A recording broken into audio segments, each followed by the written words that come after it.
എത്തി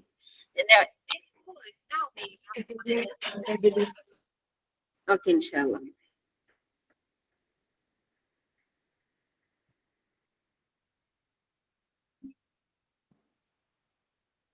നമ്മുടെ ഇബാദത്തുകൾ നന്നാവാൻ വേണ്ടിയിട്ടായിരുന്നു നമ്മൾ അല്ലാഹു സുബ്ഹാനഹു വ തആലയോട് പ്രാർത്ഥിച്ചിട്ടുണ്ടായിരുന്നത്. അത് ആത്മാർത്ഥമായി നമ്മൾ തുടർന്ന് പ്രാർത്ഥിക്കുക. മരണം വരേക്കും നമ്മുടെ ഇബാദത്തുകൾ നന്നാവേണ്ടതുണ്ട് ഇൻഷാ അല്ലാഹ്. അല്ലാഹു സുബ്ഹാനഹു വ തആല അതിനുള്ള തൗഫീഖ് നൽകുമാറാവട്ടെ. അൽഹംദുലില്ലാഹ് ബിസ്മില്ലാഹിർ റഹ്മാനിർ റഹീം അൽഹംദുലില്ലാഹി വഹദ അസ്സലാത്തു വസ്സലാമു അലാ മൻ ലാ നബിയ ബഅദ റബ്ബി ഇശ്റഹ് ലി സദ്രി വയസ്സിർ ലി അംരി വഹ്ലുൽ ഉഖ്ദതം മിൻ ലിസാനി യഫ്ഖഹു ഖൗലി اللهم انفعنا بما علمتنا وعلمنا ما ينفعنا وزدنا علما. പ്രിയപ്പെട്ടവരെ, സുബ്ഹാനല്ലാഹ്, ഒരു പക്ഷെങ്കില് അല്ലാഹു സുബ്ഹാനഹു വ തആല അഥവാ നമ്മള് മുൻഗാമികളായിട്ടുള്ളവർ പറഞ്ഞത് കാണാൻ പറ്റും. നമ്മുടെ ഓരോ അമലുകളെയും അല്ലാഹു സുബ്ഹാനഹു വ തആല സ്വീകരിക്കുന്നു എന്നുള്ളതിന്റെ ഏറ്റവും വലിയ അടയാളാണ് അടുത്ത നന്മയിലേക്ക് നമുക്ക് തൗഫീക്ക് കിട്ടുക എന്നുള്ളത്. ആലോചിച്ച് നോക്കുക, സുബ്ഹാനല്ലാഹ്, ഇന്നൊരു ദിവസം കൂടെ നമ്മൾക്ക് ഈ ഗൈസില് നിൽക്കാൻ പറ്റുന്നുണ്ടെങ്കിൽ അത് തീർച്ചയായിട്ടും നമ്മളെ ഫضലിനെ കൊണ്ടല്ല, അള്ളാഹുവിന്റെ കാരുണ്യം കൊണ്ട് അവന് നമ്മിൽ നിന്ന് കഴിഞ്ഞ ദിവസത്തെ അമലുകൾ അവന് തൃപ്തിപ്പെട്ടിട്ടുണ്ട്. അല്ലെങ്കിൽ നമ്മുടെ തൗബ, നമ്മൾ കണ്ണു നനഞ്ഞ് പ്രാർത്ഥിച്ച പ്രാർത്ഥനകൾ റബ്ബിന് ഇഷ്ടപ്പെട്ടിട്ടുണ്ട് എന്നുള്ളതിന്റെ അടയാളാണ് അടുത്തൊരു പ്രാർത്ഥന പഠിക്കാൻ കൂടി നമ്മളെ അവനെ ഒരുക്കി നിർത്തിയിട്ടുണ്ട് എന്നുള്ളത്. മുന്നേ നമ്മളോടൊപ്പം ചേർന്നിരുന്ന പലരും ഇന്ന് പല അഴുറുകളെ കൊണ്ടും ഇവിടെ ഇരിക്കുന്നില്ല, ഇവിടെ ചേർന്നിട്ടില്ല. അപ്പൊ അവരിൽ നിന്നും അതിനേക്കാൾ അപ്പുറത്ത് നമ്മളെ കൈപിടിച്ച് വീണ്ടും ഇവിടെ ഇരുത്തുന്നുണ്ടെങ്കിൽ നമ്മൾ മനസ്സിലാക്കുക അള്ളാഹുവിന്റെ ആ കാരുണ്യത്തെ പറ്റിയിട്ട്, അള്ളാഹുവിന്റെ ആ സ്നേഹത്തെ പറ്റിയിട്ട്, അതിന്റെ ആഴം എത്രത്തോളം ആയിരിക്കും എന്ന് നമ്മൾ ആലോചിക്കുക. അതുകൊണ്ട് തന്നെ എപ്പോഴും ശുക്ർ ചെയ്യാം. ലഇൻ ശകർതും ലഅസീദന്നകും. സുബ്ഹാനല്ലാഹ്, നന്മകൾക്ക് നമുക്ക് അല്ലാഹു സുബ്ഹാനഹു വ തആല തൗഫീക്ക് നൽകുന്ന സമയത്ത് അതിന് ശുക്റുള്ളവരായിരിക്കുക. നമ്മളിപ്പം ഒരു ദുആ കൂടി പഠിച്ചു കഴിഞ്ഞാൽ നമ്മൾ എന്ത് ചെയ്യണം? ശരിക്കും അതാണ് ശുക്രിന്റെ സുജൂദ് ചെയ്യണം, അല്ലെ? നമ്മൾ എത്ര ആൾക്കാർ അങ്ങനെ ചെയ്യുന്നുണ്ട്? നമുക്കതൊരു ഒരു സന്തോഷായിട്ട് അല്ലെങ്കിൽ ഒരു പ്രത്യേകതയായിട്ട് നമുക്ക് തോന്നുന്നുണ്ടോ? ശരിക്കും അതൊക്കെയല്ലേ നമുക്ക് പ്രത്യേകതകളും സന്തോഷങ്ങളും ആവേണ്ടത്. ഇപ്പൊ ഫോർ എക്സാമ്പിൾ, നമ്മൾ എക്സാമിന് ഫുൾ മാർക്കിൽ പാസ് കഴിഞ്ഞാൽ നമ്മൾ വേഗം പോയിട്ട് ശുക്രിന്റെ സുജൂദ് ചെയ്യും, അല്ലെ? ഇനിയിപ്പം ഒരു കുഞ്ഞുണ്ടായിഞ്ഞാൽ വേഗം പോയി ശുക്രിന്റെ സുജൂദ് ചെയ്യും. ഒരു വാഹനം കിട്ടിക്കഴിഞ്ഞാൽ ശുക്രിന്റെ സുജൂദ് ചെയ്യും. ഇതൊക്കെ എന്താണ്? ദുനിയാവിന്റെ വിഭവങ്ങളാണ്. അതിനാണ് നമ്മൾ അള്ളാഹ്ക്ക് ശുക്ർ ചെയ്യുന്നത്. അപ്പൊ ഒന്ന് ആലോചിച്ച് നോക്കി, സ്വർഗത്തിലേക്കുള്ള നിധികൾ നമ്മളെ കൈവെള്ളിയിൽ അള്ള വെച്ച് തരുന്ന സമയത്ത് നമ്മൾ എത്രമാത്രം ശുക്ർ ചെയ്യേണ്ടതുണ്ട്. ഒരു കാര്യം ചോദിക്കട്ടെ, ഓരോ ഹൃദയങ്ങളോടുള്ള ഒരു ചോദ്യമാണ്. നമ്മളെ പരിശുദ്ധ റമദാനാണ്. ഏകദേശം എല്ലാരും ഖത്മ് ഏകദേശം ആയിട്ടുണ്ടായിരിക്കും, അല്ലെ? ഇന്നലെ ദിവസം ഞാന് ഒരു ജുസ് ഓതിയ സമയത്ത്, ഞാൻ എന്നല്ല കേട്ടോ, ഇന്നലെ ദിവസം നമ്മൾ ഒരു ജുസ് ഓതിയപ്പോ അതിൽ ആരൊക്കെ അൽഹംദുലില്ലാഹി റബ്ബിൽ ആലമീൻ എന്ന് പറഞ്ഞിട്ട് ശുക്രിന്റെ സുജൂദ് ചെയ്തത്? അതല്ലെങ്കിൽ നമ്മൾ പഠിച്ചിട്ടുള്ള ഒരു പേജ് ഹിഫ്ള്, അത് നമുക്കൊരു പേജ് നമ്മൾ മുറാജ ചെയ്ത സമയത്ത് നമുക്കത് ചെയ്യാൻ പറ്റി, അതിന് നമ്മൾ ആരൊക്കെ ശുക്രിന്റെ സുജൂദ് ചെയ്തു? ആരൊക്കെ ചെയ്തത്? നമ്മളെ കൽബിനോടൊന്ന് ചോദിച്ചോക്കെ. ഇത്രയും വലിയ ഞാമത്തുകള്, സ്വർഗത്തിന്റെ നിധികളെ നമുക്ക് പെറുക്കിയെടുക്കാൻ ഉള്ള തൗഫീക്ക് തന്നിട്ട് അതിനെ നമ്മളെ പ്രാപ്തരാക്കിയിട്ട് നമ്മളെ വഴിയിലൂടെ മെല്ലെ ഇങ്ങനെ നടക്കുക മാത്രം ചെയ്തത്. ബാക്കിയൊക്കെ അള്ള എളുപ്പാക്കിയെന്നത്. എന്നിട്ട് നമ്മള് അതിനൊരു ശുക്ർ ചെയ്തില്ല എങ്കില് പിന്നെ നമുക്ക് അവിടെ എങ്ങനെയാണ് ഒരു സിയാദത്ത് ഉണ്ടാവുക, ഒരു വർധനവ് ഉണ്ടാവുക? നമ്മൾ ആഗ്രഹിക്കുന്നില്ലേ ഇന്ന് ചെയ്തതിനേക്കാൾ കൂടുതൽ നന്നായിക്കൊണ്ട് നാളെ അമല് ചെയ്യണം എന്ന് നമ്മൾ ഓരോരുത്തരും ആഗ്രഹിക്കുന്നുണ്ട്, അല്ലെ? ഇന്ന് പഠിച്ചതിനേക്കാൾ, ഇന്ന് പ്രാർത്ഥിച്ചതിനേക്കാൾ ഒന്നും കൂടെ ഇനിയുള്ള ദിവസങ്ങളിൽ പ്രാർത്ഥിക്കണം എന്ന് നമ്മൾ ആഗ്രഹിക്കുന്നുണ്ട്, അല്ലെ? അപ്പോൾ ഇപ്പൊ നമുക്ക് അള്ളാഹ് കനിഞ്ഞരുളിയിട്ടുള്ള ഈ മാഹൗലുകൾക്ക് നമ്മൾ ശുക്ർ ചെയ്യാം. അത് ശുക്രന്റെ സുജൂദായിട്ടും, അല്ലെങ്കിൽ റസൂലുള്ളാഹി സ്വല്ലല്ലാഹു അലൈഹി വസല്ലം ഒരു ഹദീസിൽ പറയുന്നുണ്ട്, വല്ലവനും അള്ളാഹു കൊടുത്ത നിഅമത്തുകളെ പുകഴ്ത്തിയാൽ അതാണ് ശുക്ർ എന്ന് പറയുന്നുണ്ട്. നമുക്ക് നമ്മളെ ദിവസങ്ങളൊന്ന് എടുത്തു നോക്കുക, നമ്മളെ സ്വന്തത്തെ നമ്മളൊന്ന് എന്താ പറയേണ്ടത്, വിചാരണ നടത്തണം അല്ലെ. നമുക്ക് പലപ്പോഴും പോരായ്മകളായിരിക്കും. ഹൃദയത്തിനുള്ളിൽ നിന്നുള്ള ചോദ്യമാണേ, ഹൃദയത്തിനുള്ളിലേക്കുള്ള ചോദ്യമാണ്. പലപ്പോഴും നമുക്ക് ഒരു ദിവസത്തിൽ അള്ളാഹ് തന്ന അനുഗ്രഹങ്ങൾ നമുക്ക് പോരായ്മകളായി തോന്നലില്ലേ? പക്ഷെ അവിടെ ആ പോരായ്മ എന്നുള്ളതിനെ മാറ്റി ശുക്രാക്കുക. അല്ലാഹു സുബ്ഹാനഹു വ തആല തൗഫീഖ് നൽകുമാറാകട്ടെ. ഏതിരുന്നാലും റബ്ബിന്റെ അപാരമായിട്ടുള്ള അനുഗ്രഹത്താൽ ഇതാ 11ാമത്തെ റമദാനിലേക്ക് അവന് നമ്മളെ പ്രവേശിപ്പിച്ചിരിക്കുകയാണ്. പ്രവേശിപ്പിക്കുക മാത്രമല്ല, അവനേറെ അവന്റെ ഇബാദുകൾക്ക് ബറക്കത്ത് കൊടുക്കുന്ന സമയമാണ് ഈ സമയം. റസൂലുള്ളാഹി സ്വല്ലല്ലാഹു അലൈഹി വസല്ലമ പറഞ്ഞതാണ് അല്ലെ. അപ്പോ ആ സമയത്തില് അല്ലാഹു സുബ്ഹാനഹു വ തആല നമ്മളെ ഹയാത്താക്കി. ഒന്ന് ആലോചിക്ക്, ഉറക്കത്തെ പറ്റി റസൂലുള്ളാഹി പറഞ്ഞത് എന്താ? ഉറക്കം എന്ന് പറയുന്നത് ഒരു തരത്തിലുള്ള മരണാണ്. നമ്മൾ മരിച്ചവരല്ല, നമ്മൾ ജീവിച്ചിരിക്കുന്നവരാക്കിയിട്ട് നമ്മൾ അല്ലാഹു സുബ്ഹാനഹു വ തആല നിലനിർത്തി. അൽഹംദുലില്ലാഹി റബ്ബിൽ ആലമീൻ. ഒരു തവണെങ്കിലും ഹൃദയം അറിഞ്ഞിട്ടൊന്ന് അൽഹംദുലില്ലാ ഇപ്പൊ പറയാ. ഇൻഷാ അല്ലാഹ് ഇതിനേക്കാൾ ഉന്മേഷത്തോടെ നാളെ നമുക്ക് ഈ സമയത്ത് ഇരിക്കാൻ പറ്റും. അൽഹംദുലില്ലാ പറഞ്ഞല്ലോ അല്ലേ? ഓക്കെ, ബിസ്മില്ലാ. അപ്പൊ ഇന്നത്തെ നമ്മുടെ ദുആ എന്ന് പറയുന്നത് റസൂലുള്ളാഹി സ്വല്ലല്ലാഹു അലൈഹി വസല്ലമ നമ്മളെ പഠിപ്പിച്ച, നമ്മൾ മുഅ്മിനാത്തുകൾക്ക് തരുന്നതിന് മുൻപ് നമ്മുടെ നേതാവായിട്ടുള്ള റസൂലുള്ളാഹി സ്വല്ലല്ലാഹു അലൈഹി വസല്ലമയുടെ കിതാഅത്തുക ബിദി ഫാത്തിമ റളിയല്ലാഹു അൻഹയെ പറ്റിയിട്ട് റസൂലുള്ളാഹി പറഞ്ഞത് എന്താ? എന്റെ കരളിന്റെ കഷ്ണ എന്നാ പറഞ്ഞത് അല്ലെ. ആ റസൂലുള്ളാഹിന്റെ കരളിന്റെ കഷ്ണായിട്ടുള്ള ആ ഫാത്തിമ റളിയല്ലാഹു അൻഹക്ക് റസൂലുള്ളാഹി പറഞ്ഞു കൊടുത്ത ദുആ ആണിത്. എന്നാലോചിക്കുന്ന അപ്പൊ ഈ ദുആഇന്റെ സ്നേഹം എത്രത്തോളം ഇരിക്കുന്നു, ഇതിൽ എത്രമാത്രം സ്നേഹം അടങ്ങിയിട്ടുണ്ടാവുന്നു. റസൂലുള്ളാഹി പ്രത്യേകം ഇഷ്ടപ്പെട്ടവർക്ക് പറഞ്ഞു കൊടുക്കുന്ന പ്രാർത്ഥനകൾക്ക് ചിലപ്പോ അതിനേക്കാൾ എല്ലാ പ്രാർത്ഥനകളും വിലപിടിപ്പുള്ള നിധികളാണ്. പക്ഷെ ഇത് അതിനേക്കാൾ കുറച്ചും കൂടി എന്തായിരിക്കും എന്നറിയോ? സ്നേഹം കൊണ്ട് പൊതിഞ്ഞതായിരിക്കും. സുബ്ഹാനല്ലാഹ്. അപ്പോ റസൂലുള്ളാഹി സ്വല്ലല്ലാഹു അലൈഹി വസല്ലമ തന്റെ മകൾ ഫാത്തിമ റളിയല്ലാഹു അൻഹക്ക് ആദ്യത്തിലും പിന്നീട് ഈ ലോകത്തുള്ള മുഅ്മിനീങ്ങൾക്കും മുഅ്മിനാത്തുകൾക്കും വേണ്ടിയിട്ട് അതേ സ്നേഹത്തിൽ പകർന്നു നൽകുന്ന ദുആ ആണ്.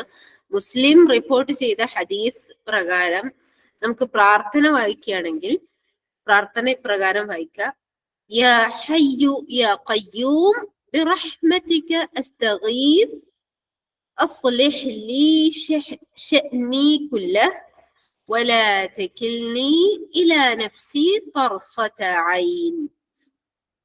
എന്താണ് ഈ ദുആഇന്റെ ഫസ്റ്റില് കൊണ്ടുവന്നിട്ടുള്ള അള്ളാഹുവിന്റെ ഇസ്മ? അത് നമ്മൾ ശ്രദ്ധിച്ചോ? നമ്മൾ കേട്ട് നമുക്ക് അറിയുന്ന ഒരു കാര്യമാണ് അല്ലെ. റസൂലുള്ളാഹി സ്വല്ലല്ലാഹു അലൈഹി വസല്ലം. ഒരൊറ്റ മിനിറ്റ് ഞാൻ പോസ് ചെയ്യുന്നു. നമ്മൾ പിശുക്കന്മാരാണോ? ഏറ്റവും വലിയ പിശുക്കനാരാ? കയ്യിലുള്ള പൈസ കൊടുക്കാത്തവനല്ല, റസൂലുള്ളാഹിന്റെ പേര് കേട്ടിട്ട് സ്വലാത്ത് ചെല്ലാത്തവനാണ് ഏറ്റവും വലിയ പിശുക്കൻ. അപ്പൊ ഇപ്പൊ ഞാൻ പറഞ്ഞപ്പോ ആരൊക്കെ സ്വലാത്ത് ചെല്ലി? അവന് ധനികരാണ്. സ്വലാത്ത് ചെല്ലാത്തവരൊക്കെ എന്താ? പിശുക്കന്മാരാ. അപ്പൊ നമ്മളെ പിശുക്കനാണ് അല്ലേ എന്നുള്ള ഒരു സ്കെയില് കിട്ടിയില്ലേ? ഇനി നോക്കാം നമ്മളെ പിശുക്ക് എത്രത്തോളം ഉണ്ടെന്ന്. ഓക്കെ, തുടർന്ന് പറയാ. റസൂലുള്ളാഹി സ്വല്ലല്ലാഹു അലൈഹി വസല്ലമ ഒരു ഹദീസിൽ പറഞ്ഞത് പ്രകാരം നമുക്ക് മനസ്സിലായ ഒരു കാര്യമാണ് എന്ത്? അള്ളാഹുവിനെ അഥവാ പ്രാർത്ഥന സ്വീകരിക്കാനുള്ള സബബുകളുണ്ട് അല്ലെ, കാരണങ്ങളുണ്ട്. അതിൽ ഏറ്റവും പ്രധാനപ്പെട്ടതാണ്, പ്രാർത്ഥിക്കുന്ന സമയത്തുള്ള മര്യാദകളിൽ പെട്ടതാണ് ഏറ്റവും ആദ്യത്തില് അള്ളാഹുവിന്റെ ഇസ്മുകളെ കൊണ്ട്, അള്ളാഹുവിന്റെ അസ്മാ ഉൽ ഹുസ്നകളെ കൊണ്ട്, അള്ളാഹുവിന്റെ സിഫാത്തുകളെ കൊണ്ട് വിളിച്ച് പ്രാർത്ഥിക്കുക എന്നുള്ളത് അത് ഉത്തരം കിട്ടാനുള്ള ഏറ്റവും വലിയ സബബാണ്, ഏറ്റവും വലിയ കാരണമാണ്. അപ്പോ റസൂലുള്ളാഹി സ്വല്ലല്ലാഹു അലൈഹി വസല്ലം പറഞ്ഞ പ്രകാരം അഥവാ രണ്ട് അഥവാ 4 അള്ളാഹുവിന്റെ അസ്മാ ഉൽ ഹുസ്നകളിൽ പെട്ടിട്ടുള്ള 4 അസ്മാ ഉൽ ഹുസ്ന അതില് ഒന്ന് പറയപ്പെട്ടത് കാണാൻ പറ്റും. ഒന്നെങ്കിൽ യാ ഹയ്യു യാ ഖയ്യൂം എന്നുള്ളത്, അല്ലെങ്കിൽ യാ റഹ്മാൻ യാ റഹീം. ഈ രണ്ടുള്ള ഇസ്മുകളെ വെച്ചിട്ട് അസ്മാ ഉൽ ഹുസ്നയിൽ അള്ളാഹുവിന്റെ വിശേഷണങ്ങളെ വെച്ച് പ്രാർത്ഥിക്കുകയാണെങ്കിൽ അവന് ഉറപ്പായും ഉത്തരം കിട്ടും എന്ന് പറഞ്ഞതായിട്ട് നമുക്ക് കാണാൻ പറ്റും ഹദീസിൽ വന്ന പ്രകാരം.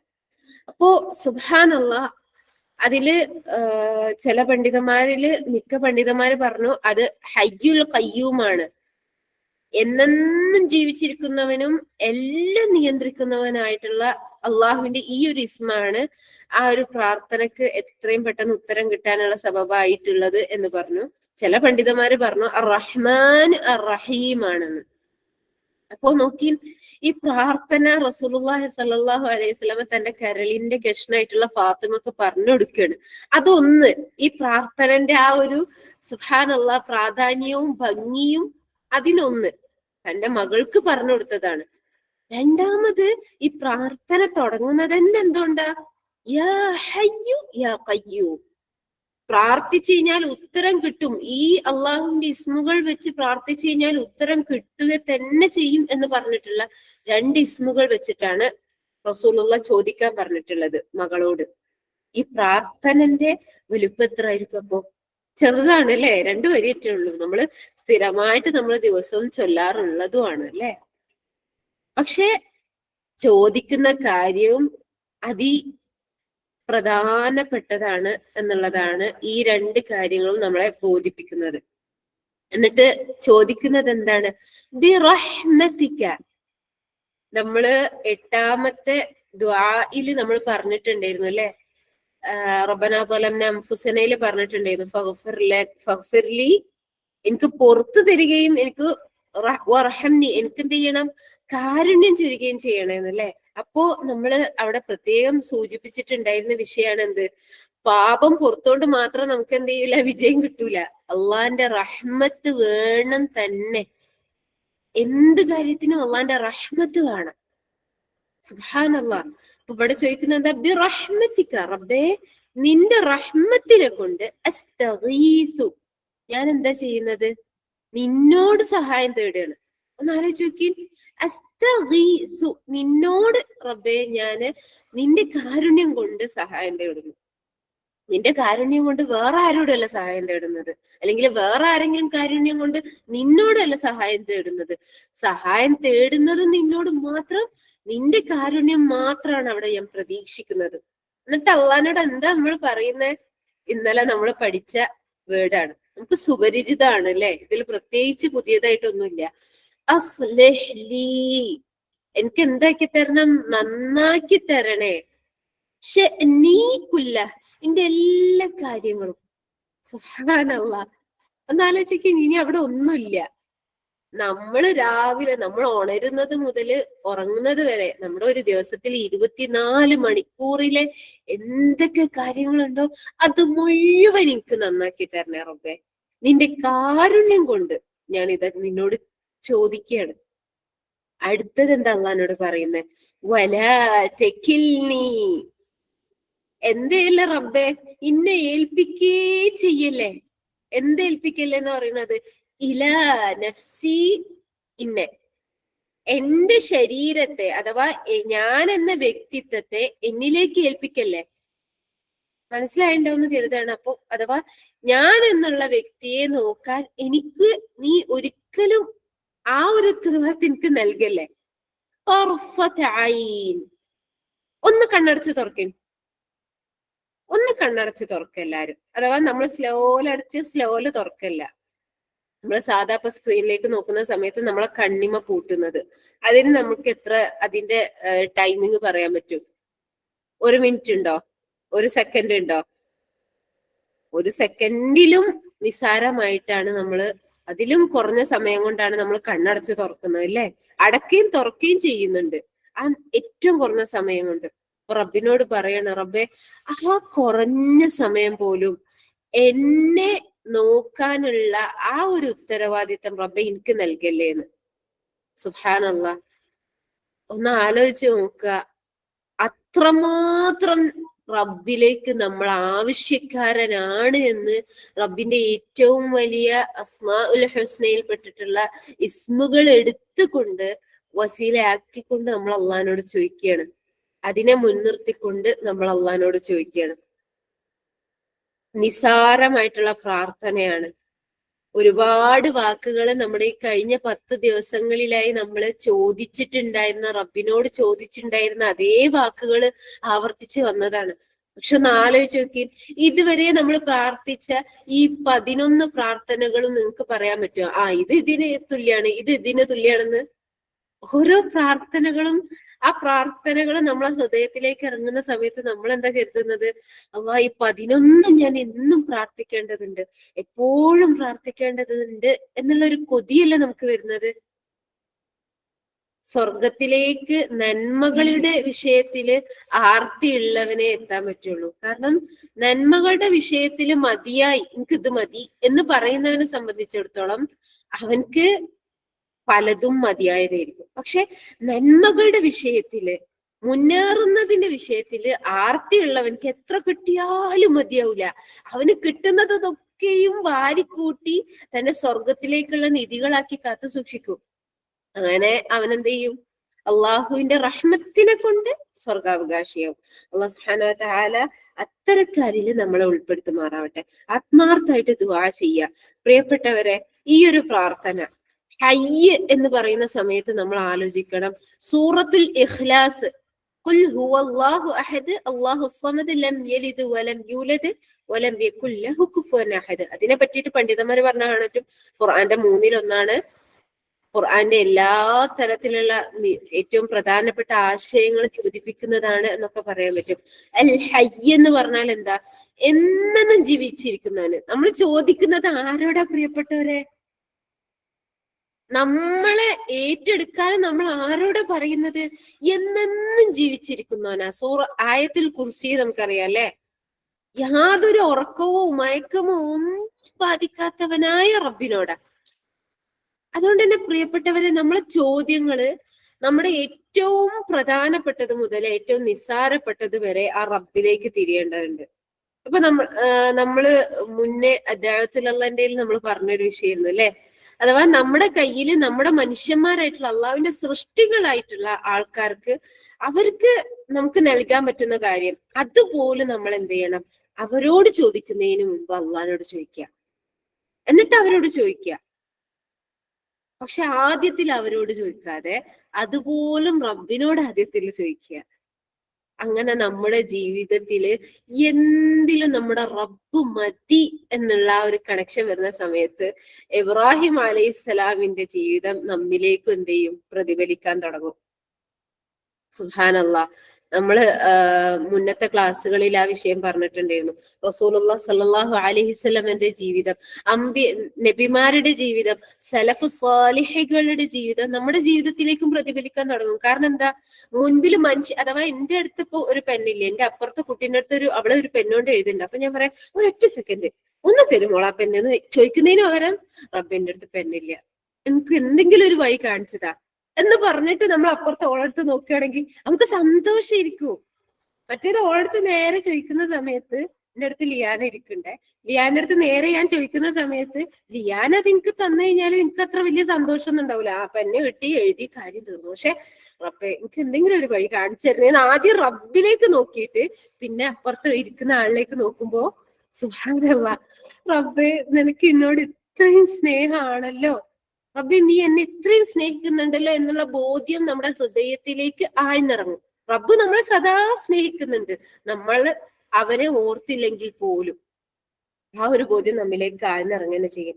അതുകൊണ്ട് അള്ളാഹുവിന്റെ ഇസ്മുകളെ പറ്റി പ്രത്യേകമാക്കി പറയുന്ന സമയത്ത് അത് ഉൾക്കൊണ്ടുകൊണ്ട് അൽ ഖയ്യൂം എന്ന് പറഞ്ഞു കഴിഞ്ഞാൽ എന്താ? എല്ലാം നിയന്ത്രിക്കുന്നവനാ. അള്ളാഹിന്റെ നിയന്ത്രണത്തിലല്ലാതെ ഇനി ഒന്നുമില്ല ഈ ദുനിയാവില്, ഈ ആലമില് ഒന്നും തന്നെ ഇല്ല. എല്ലാം അവന്റെ നിയന്ത്രണത്തിലാണ്. എന്ത് പുതിയത് ജനിക്കുന്നു, എന്ത് മരിക്കുന്നു എന്നുള്ളത്, ഒരു ഇല പൊഴിയുന്നത് പോലും അതെങ്ങനെ, എപ്പോ, ഏത് സൈഡിലൂടെ എങ്ങനെ മലർന്നു കിടക്കണോ ആ ഇല പൊഴിയുന്നത്, അല്ല കമഴ്ന്ന് കിടക്കണോ, മുള്ളിന്മ വീഴണോ, എല്ലാം അള്ളാഹുവിന്റെ ഇൽമിലുണ്ട്. ഒന്ന് ആലോചിച്ച് നോക്കി, യാ ഹയ്യു യാ ഖയ്യൂം എന്നെത്തുമ്പോത്തിന് തന്നെ സുബ്ഹാനല്ലാഹ്, അത് ഉള്ളറിഞ്ഞുകൊണ്ട് ചോദിക്കുമ്പോ തന്നെ നമുക്ക് ഈ ദുനിയാവില് പിന്നെ യാതൊരു നിരാശയോ പരാതിയോ ഒന്നും ഉണ്ടാവില്ല. യാ ഹയ്യു യാ ഖയ്യൂം എന്നല്ലാതെ യാ ഹയ്യു യാ ഖയ്യൂം ബിറഹ്മതിക അസ്തഗീസ് അസ്ലിഹ് ലീ ശഅ്നീ കുല്ല. ആ ശഅ്നീ കുല്ല എന്ന് പറയുമ്പോണ്ടല്ലോ, നമ്മളെ ജീവിതം മുഴുവൻ റബ്ബിലേക്കാണ് കൊടുക്കണം. അത് മുഴുവൻ നന്നാക്കി തരാനുള്ള തേട്ടായിരിക്കണം.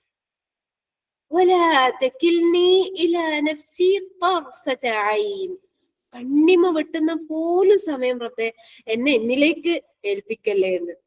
സുബ്ഹാനല്ലാഹ്, സ്വന്തത്തെ നോക്കാൻ പോലും കഴിയാത്ത നിസ്സാരന്മാരാണ് എന്നുള്ളത് റബ്ബിന് മുൻപിൽ നമ്മൾ ബോധ്യപ്പെടുത്തുകയാണ്. അല്ലാഹു സുബ്ഹാനഹു വ തആല ഹൃദയം അറിഞ്ഞുകൊണ്ട് ഹൃദയത്തിലേക്ക് പെയ്തിറങ്ങുന്ന ഗൈസുകളാക്കി നമ്മുടെ പ്രാർത്ഥനകളെ മാറ്റുമാറാവട്ടെ.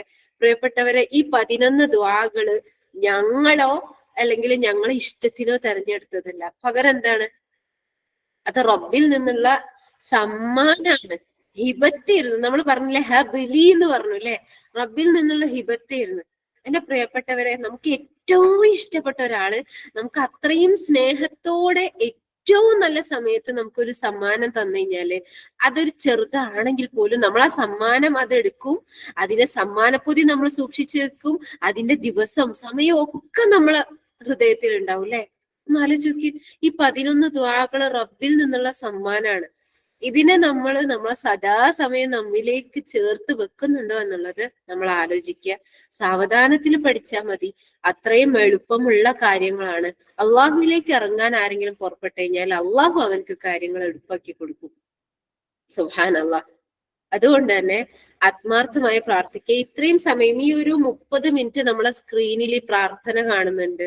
എവിടെ നിന്ന് അതുമായി ബന്ധപ്പെട്ടിട്ടുള്ള വളരെ പരിമിതമായിട്ടുള്ള ചില ഹൃദയത്തെ തൊടലുകള് നമ്മൾ കേൾക്കുന്നുണ്ട് അല്ലെ. അപ്പോ ആ സമയത്തിന്റെ നമ്മളെ കണ്ണും കാതും കൽബും ഇവിടെ ആക്കി കഴിഞ്ഞാൽ നമുക്ക് പഠിക്കാവുന്നതേ ഉള്ളൂ. അത്രയും ലളിതമായിട്ടുള്ളതാണ്. അല്ലാഹു സുബ്ഹാനഹു വ തആല നമുക്ക് ലളിതമാക്കി തരട്ടെ. 11 പ്രാർത്ഥനകളും ഹൃദയത്തിൽ നിന്ന് തന്നെ പ്രാർത്ഥിക്കുക. അല്ലാഹു സുബ്ഹാനഹു വ തആല മുന്നേറുന്നവരിൽ നമ്മൾ ഉൾപ്പെടുത്തട്ടെ. പ്രിയപ്പെട്ടവരെ, ഒന്നും കൂടി പറയട്ടെ, ഈ പ്രാർത്ഥനക്ക് സ്നേഹം ഒന്നും കൂടി പൊതിഞ്ഞിട്ടുള്ള പ്രാർത്ഥനയാണ്. കാരണം റസൂലുള്ളാഹ് തന്റെ കരളിന്റെ കഷ്ണായിട്ടുള്ള ഫാത്തിമ നീ പ്രാർത്ഥിക്കണേ എന്ന് പറഞ്ഞു കൊടുത്ത പ്രാർത്ഥനയാണ്. പോരാത്തതിന് ഏറ്റവും ഉത്തരം കിട്ടുന്നതായിട്ടുള്ള അള്ളാഹുവിന്റെ 2 ഇസ്മുകള്, ആ ഇസ്മു വെച്ച് പ്രാർത്ഥിച്ചു കഴിഞ്ഞാൽ അവന് ഉത്തരം കിട്ടും എന്ന് പറഞ്ഞിട്ടുള്ള കാര്യം വെച്ചിട്ടാണ് റസൂലുള്ളാഹി ഈ പ്രാർത്ഥന പറഞ്ഞു കൊടുക്കുന്നത്. അതുകൊണ്ട് തന്നെ അത്രയും പ്രധാനപ്പെട്ടതാണ്.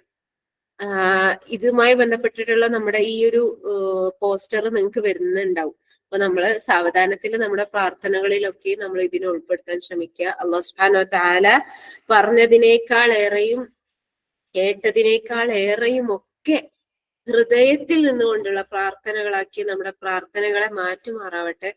ഹൃദയം തൊട്ടുകൊണ്ട് ഓരോ വാക്കുകളും അതിന്റെ ഭംഗി ആസ്വദിച്ചുകൊണ്ട് റബ്ബിനെ മുന്നിൽ കണ്ടുകൊണ്ട് പ്രാർത്ഥിക്കാൻ, ഇഹ്സാനോടുകൂടി ഇത്തിബാ സുന്നയോടുകൂടി ഇഖ്ലാസോടുകൂടി പ്രാർത്ഥിക്കാന്, ഇബാദത്തുകൾ ചെയ്യാനുള്ള തൗഫീഖ് അല്ലാഹു സുബ്ഹാനഹു വ തആല നൽകട്ടെ. എന്ത് നിസാരമായ കാര്യത്തിന് പോലും ശുക്ർ ചെയ്യുന്ന അള്ളാഹുവിന്റെ ഷാക്കിറുകളിൽ അല്ലാഹു സുബ്ഹാനഹു വ തആല നമ്മളെ ഉൾപ്പെടുത്തുമാറാവട്ടെ. ആദ്യത്തെ നമ്മുടെ പ്രാർത്ഥന അല്ലാഹു സ്വീകരിക്കുന്നു എന്നുള്ളതിന്റെ ഒരു ഉത്തരം കൂടിയാണ് നമ്മൾ ശുക്ർ വർദ്ധിപ്പിക്കുക എന്നുള്ളത്. നമ്മൾ പ്രാർത്ഥിച്ചിരുന്നത് എന്താണ്? അഇന്നി അലാ ദിക്രിക വശുക്രിക വഹുസ്നി ഇബാദതിക്. നമ്മൾ പറഞ്ഞിരുന്നില്ലേ ശുക്ർ ചെയ്യാൻ എന്നെ സഹായിക്കണമെന്ന്. നമ്മൾ ആലോചിക്കുക, നമ്മൾ ഹൃദയം കൊണ്ട് അള്ളാഹിനോട് ചോദിച്ചിട്ടുണ്ടെങ്കിൽ നമ്മൾ ഇനി അങ്ങോട്ട് ശുക്ർ ചെയ്യുന്നവരായിരിക്കും. അല്ലെങ്കിൽ നമ്മളെ പ്രാർത്ഥനകളെ നമ്മൾ ഒന്നും കൂടി എന്ത് ചെയ്യേണ്ടതുണ്ട്? മൂർച്ച കൂട്ടേണ്ടതുണ്ട്. അല്ലാഹു സുബ്ഹാനഹു വ തആല നമ്മുടെ ഏത് നിസ്സാരമായിട്ടുള്ള കർമ്മങ്ങളും അവൻ ഏറെ തൃപ്തിപ്പെടുന്ന രൂപത്തിലുള്ള അമലുകളാക്കി ചെയ്യാൻ നമുക്ക് അല്ലാഹു സുബ്ഹാനഹു വ തആല തൗഫീഖ് നൽകുമാറാവട്ടെ. اللهم اغفر للمؤمنين والمؤمنات والمسلمين والمسلمات والأحياء منكم والأموات إنك مجيب الدعوات. اللهم اغفر لنا ولوالدينا ورب ارحمهما كما ربيانا صغيرا. اللهم اغفر لنا ولوالدينا ورب ارحمهما كما ربيانا صغارا. يا حي يا قيوم برحمتك نستغيث أصلح لنا شأننا كله ولا تكلنا إلى نفوسنا طرفة عين أقول قولي هذا فاستغفر الله لي ولكم ولجميع المسلمين فاستغفروه إنه هو الغفور الرحيم. ഇതിൽ പറഞ്ഞതിൽ എന്തെങ്കിലും ഉപകാരപ്രദമായതുണ്ടെങ്കിൽ അത് അള്ളാഹുവിൽ നിന്നും റസൂലുള്ളാഹി സ്വല്ലല്ലാഹു അലൈഹി വസല്ലമയുടെ സുന്നത്തിൽ നിന്നുള്ളതാണ്. വല്ല വീഴ്ചയും വന്നു പോയിട്ടുണ്ടെങ്കിൽ അതെന്റെ പിഴവിൽ നിന്നുള്ളതാണ്. അല്ലാഹു സുബ്ഹാനഹു വ തആല അതെനിക്ക് പുറത്തു നൽകുമാറാകട്ടെ. സുബ്ഹാനക അല്ലാഹുമ്മ വബിഹംദിക നശ്ഹദു അൻ ലാ ഇലാഹ ഇല്ലാ അൻത നസ്തഗ്ഫിറുക വനതൂബു ഇലൈക്. അസ്സലാമു അലൈക്കും വറഹ്മത്തുള്ളാഹി വബറകാതുഹു.